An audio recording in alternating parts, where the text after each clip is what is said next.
Hey everybody, welcome back to Overland, Florida. I'm Kevin. Today I have Ron, Ashley, myself in the Maverick, and my girlfriend Jillian in her 4Runner. And we're out in the Ocala National Forest. Earlier today we were on the boat with Freedom Boat Club and a huge storm came through and it's actually gonna dump a lot of rain across Florida. And we decided what not a better time to come out in the mud and the clay and test out the little Maverick's all-wheel drive system and just have some fun out here in the forest. So as long as it doesn't get too dark, we're gonna go out, do some little mudding and go through all the clay puddles and everything with the little Maverick and just have some fun. I'm gonna try to film as much as I can before it gets too dark. And hopefully I don't get stuck. I've had the Maverick out here a couple times in the rain with Jillian and Ron, and it did fine as long as I don't get bottomed out. So enough talking, let's hit some trails. We are now following Ron in his Tacoma, and we are all connected by GRMS radios. Ron and I both have Bofang radios. You can get these for like $20 on Amazon. And then Jillian in the 4Runner behind us has a Midland radio, which is pretty nice. But you can't beat these for like 20 bucks. These are ham radios, GRMS, and FRS radios, so they come in pretty handy. And I really like the Google Maps or Android Auto on the Ford Maverick, because you can like zoom in with your fingers, like pinch it and everything, and scroll around just like you can on Google Maps and stuff like that.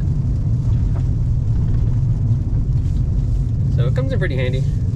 You usually always have service too, at least for Google Maps and stuff. But this truck's really smooth, not terribly loud on like road noise and stuff like that, because you sit pretty low to the ground, and it's a unibody, so it doesn't really have a frame. So sometimes you get some road noise, but for the most part, it's pretty smooth and quiet. We're about to be passing the bombing range, and once we get past the bombing range and we get to another part of the forest, we'll start going on some little side trails. Hopefully they got some clay mud puddles and stuff like that I can drive through. We made it to the part of the forest known as the bombing range, and this is as close as you're gonna get. There are two entrances just like this, and they both have these big signs that say US Navy bombing range, so they're pretty cool to stop by, take a picture in front of them and stuff like that. A lot of people use this as like a meetup spot to get into the forest to go trail riding and stuff. So we made it to the bombing range. Now we're gonna take some trails around out to the other side of the forest, and that's where we're gonna find the Hopkins Prairie area, which is just our favorite area. It's really pretty, especially this time of the year. Around springtime, there's a lot of flowers and stuff like that through the prairie, but it's towards the end of summer, so it's just gonna be hot, really wet, a lot of mosquitoes.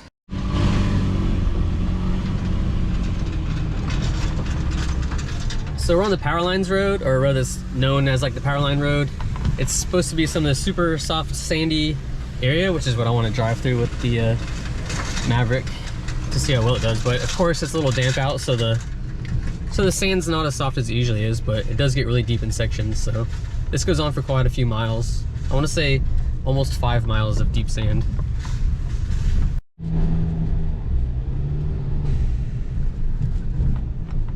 I don't know if you can tell by Ron's truck up there fishtailing, but this is really soft.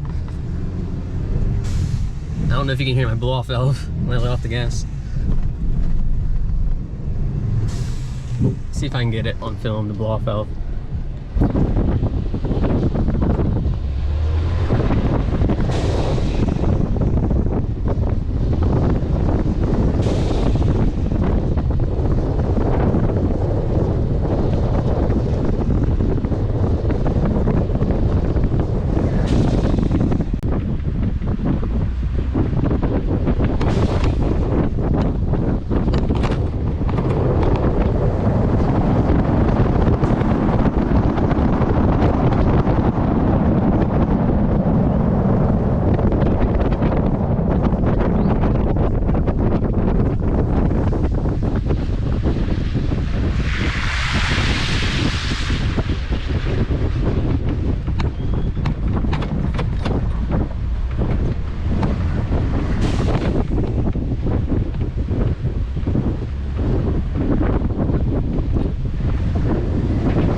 So I was getting 33 miles to the gallon in the forest, and since Ron and I have been driving really fast through the sand and everything, it's dropped down to 21.2, but it'll go back up as soon as I start cruising and driving normal.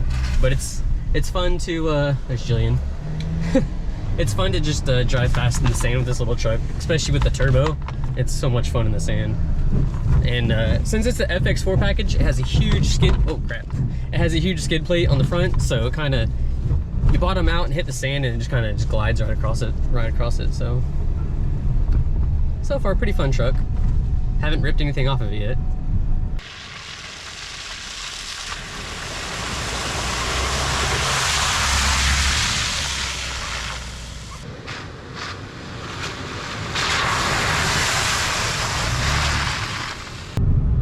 We got off the real sandy stuff and we're now on Fire Road 76. Really nice maintained road, gravel. Just about anybody can drive down this road. These are the roads you want to drive down in the morning or the evening, and as far as you can see, you just keep your eyes peeled, and most of the times you'll see bears either walking on the road or about to cross the road, and you can drive up and stop and you can watch the bears for a little bit. It's pretty cool. We've seen a lot of cubs and stuff like that. Ron and I have a pretty good record of seeing bears every time we come out here. We have never seen bears at the campsite or anything. We've only seen bears crossing the road as we're driving around.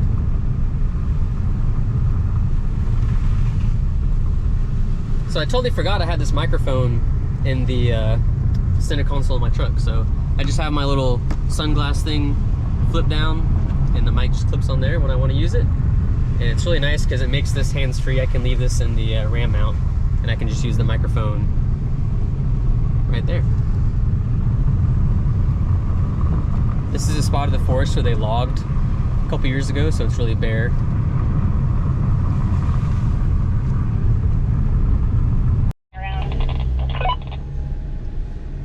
Oh, okay. So this is a fun little trail. A small vehicle like the Maverick or a small size anything, you're not really going to get too many scratches or any scratches at all. If you have anything bigger than, like, say a Tacoma or a 4Runner, or if you get a full-size truck, you are going to get scratches on this trail. But like I said, you got something small, it's perfect. The holes aren't deep for the mud and the water. You're not going to get scratched up, but you're deep in the woods on this trail right here.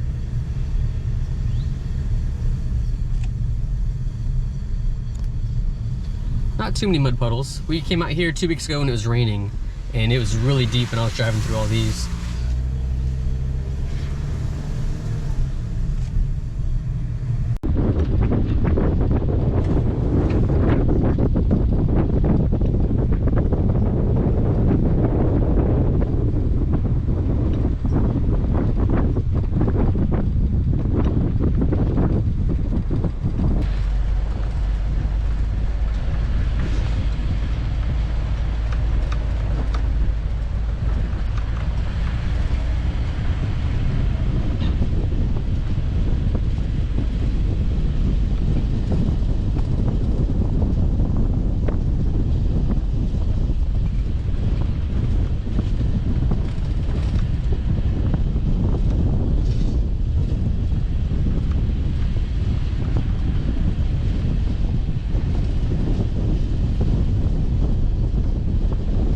So I guess Paul Delgado was wrong. It should be storming right now, and it's pretty much sprinkled when we first got here, and it's been good ever since. So I guess we're not gonna get too much mud.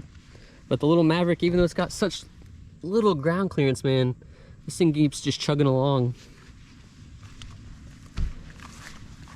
Nothing's been scratched up, no plastic has fallen off yet or broken off. Even the little factory like mud flap things right there are still on there.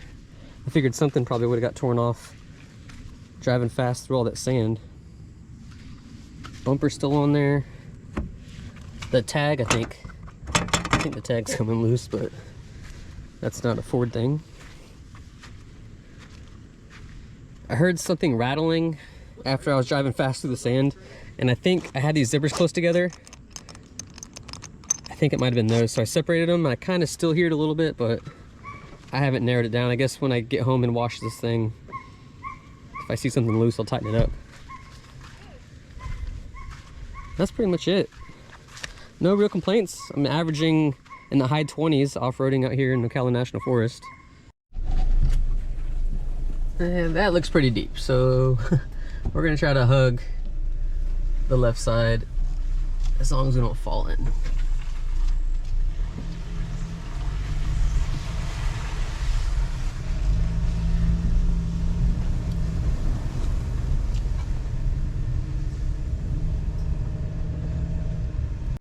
This is probably the most narrow part of this trail, and the Ford Maverick rarely or barely touches any of the branches, which is nice. But like I said, if you got a full size anything, you're gonna be getting a lot of scratches, especially right here in this narrow section.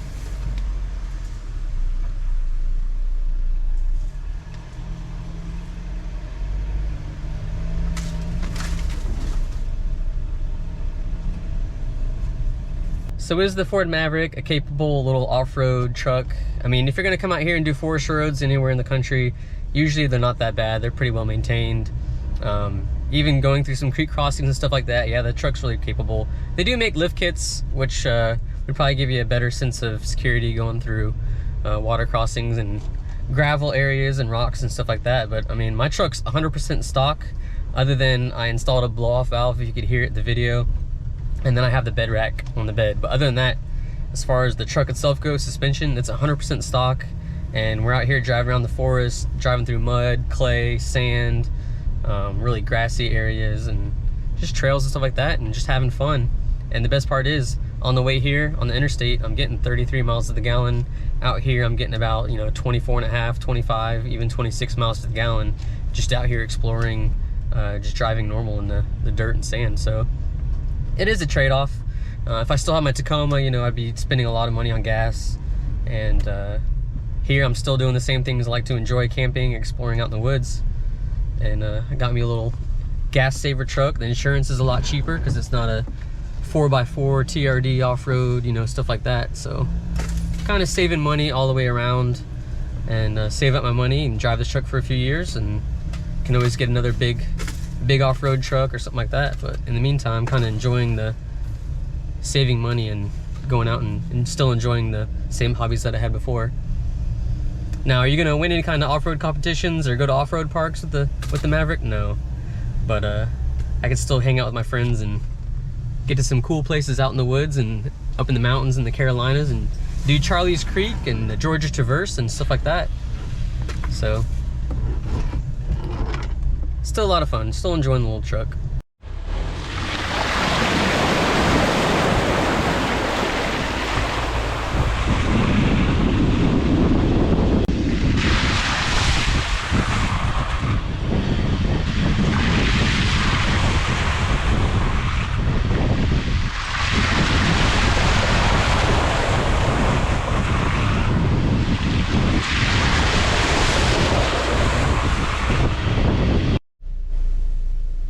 So this trail right here is really narrow, even for the Maverick. Probably gonna get some scratches. Some little mud puddles, not too bad.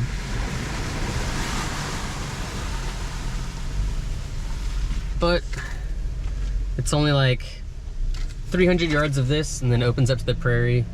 And depending on the last time the prairie was burned, it should widen up on the trail.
The little Ford Maverick has been pretty impressive.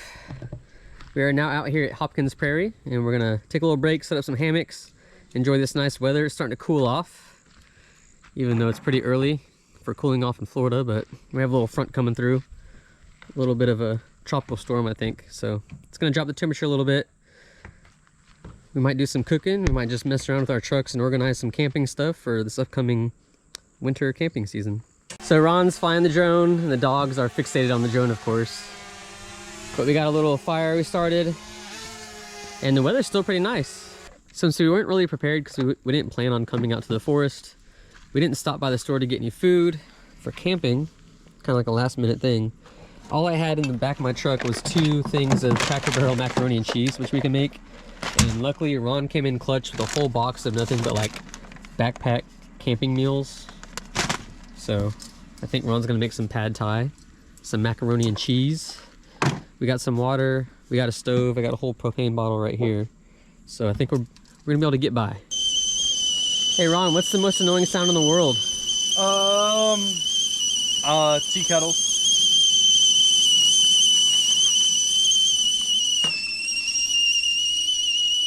So Ron's putting the cheese and everything in the Cracker Barrel macaroni using the Ozark Trail or Coleman jet boil deal.